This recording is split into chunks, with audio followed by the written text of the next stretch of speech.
Master tasks are templates for tasks that will be used for other organizations. They can be found under community master tasks, and they are very similar in the way they are created to the tasks, except they are not assigned to any specific organization.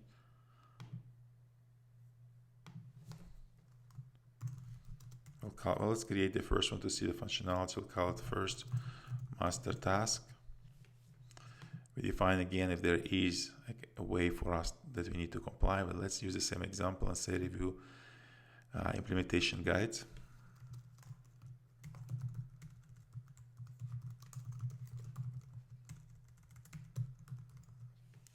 And if there's any program associated, we'll go back to the program time and time again, because this is a way that we have used to define the set of organizations and people.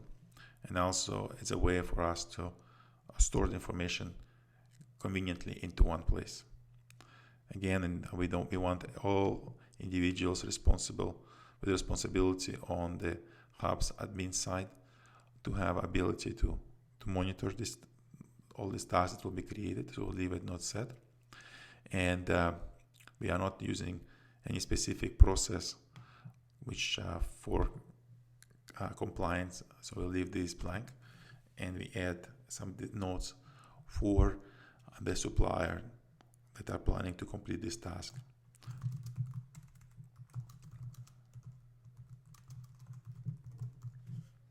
And I click on save. Now we have the program now we have the master task created.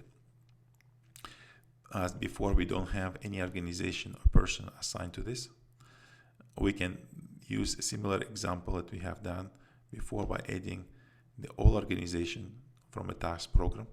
We can define a generic due date for them and time when they need to be created, and we can add them, or we can say there is no time limit for that, and we'll add them to the organization assignments.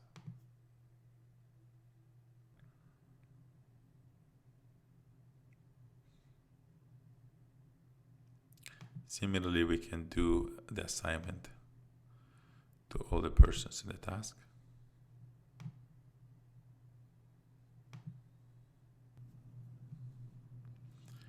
One feature I would like to show you is that not only we are using these screens of the view master task for defining the organization of the persons that will be this task will be assigned to, but this is a wonderful way for us to monitor the status and progress of the completion of the tasks.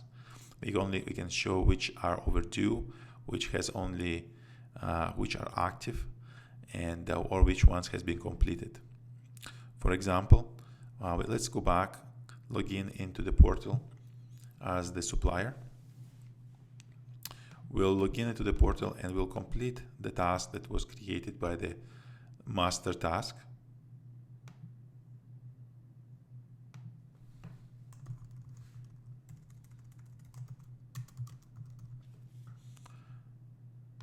We'll save it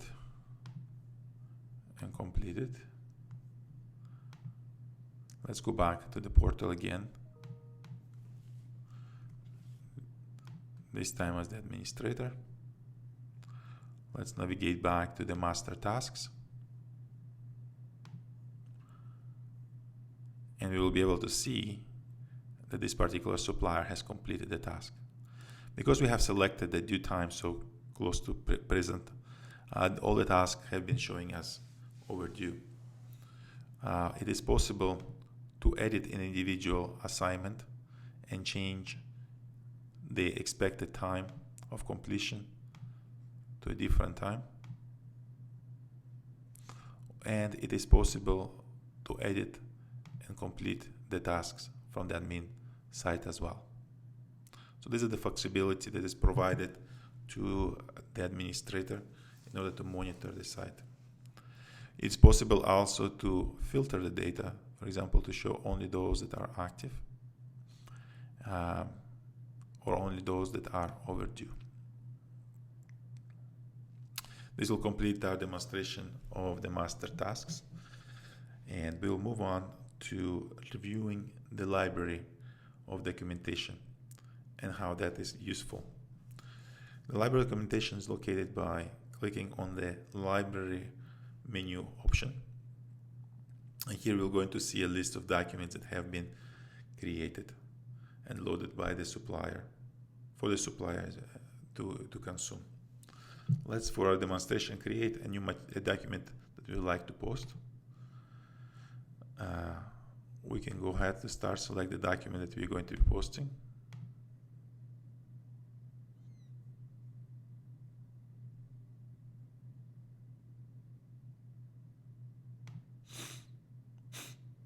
We'll select a PDF. This is, we'll call it 4010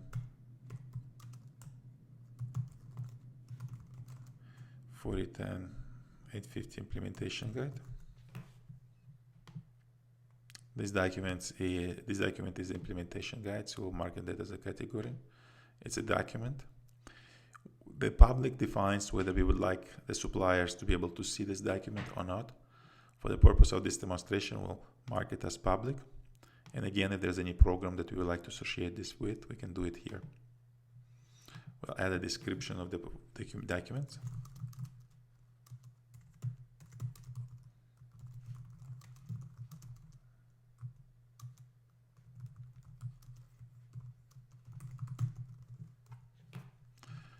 And we will save and exit.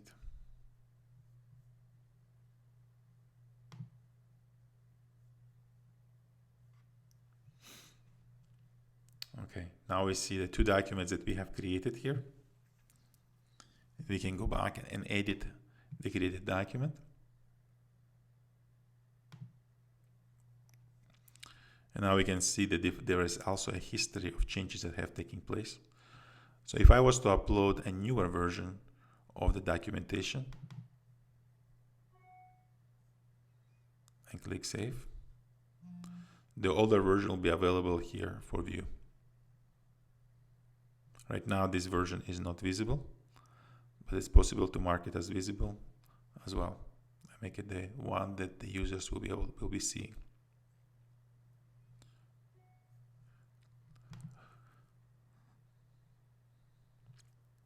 Let's see what we can see from a supplier's end of things. We'll log in as a supplier. We'll navigate to our library, and we are able to see this document. Because the supplier has no option to modify the documentation, there is no edit option, but they have the option to raise an issue. So let's raise an issue, for example.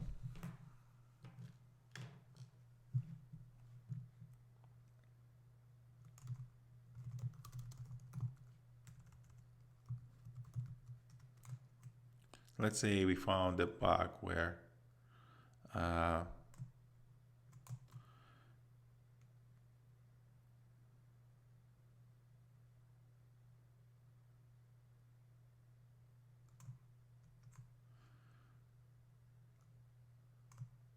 let's say we found an inconsistency.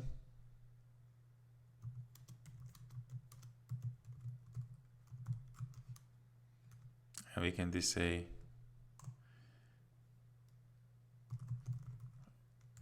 option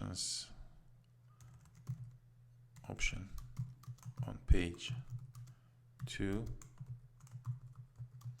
does not match notes on page 7.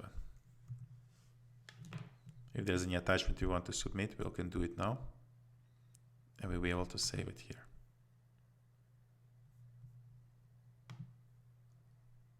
Let's log in as administrator and see what the administrator will be able to see. There is a menu here selected called Task and Issues. By looking at the issues, the administrator of the portal will be able to see that there was an error issue raised by Joe at suppliers that needs to be resolved. By opening here, we're able to take a look at what the issue is. We can make an assignment within our admin group. We can also say that this is going to be in process to be resolved, or has been is new, or it needs to be withdrawn. So we'll leave it for now as in process. We'll save it.